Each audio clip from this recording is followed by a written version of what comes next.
ఇలా కల్తీ సారా బారిన పడి అనేక మంది ప్రాణాలు కోల్పోయారు. వాళ్ళందరికీ కూడా ఇందులో ఉన్న ముద్దాయిలు ఎవరైతే ఉన్నారో, జగన్మోహన్ రెడ్డి గారు ఎవరైతే ఉన్నారో, వాళ్ళ పార్టీ మనుషులు ఎవరైతే ఉన్నారో, ఈ A1 నుంచి A29 దాకా అక్యూజ్డ్ ఎవరైతే ఉన్నారో వాళ్ళందరికీ సమాధానం చెప్పాల్సిన అవసరం ఉంది.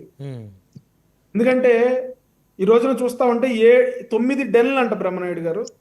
పేపర్ చదువుతా ఉంటే తెలుస్తా ఉంది 9 డెన్లు అంట. ఒక డెన్ ఏమో దుబాయ్లో అంట,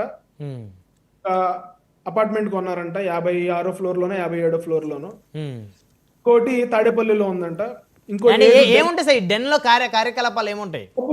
డబ్బులు. ఇంకో 7 హైదరాబాద్ అంట బ్రహ్మనాయుడు గారు. మొత్తం 9.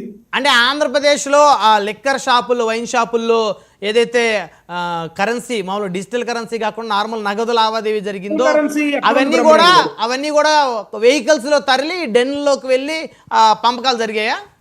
బ్రహ్మనాయుడు గారు డిజిటల్ ట్రాన్సాక్షన్స్ అనే పదం వాడొద్దు మీరు.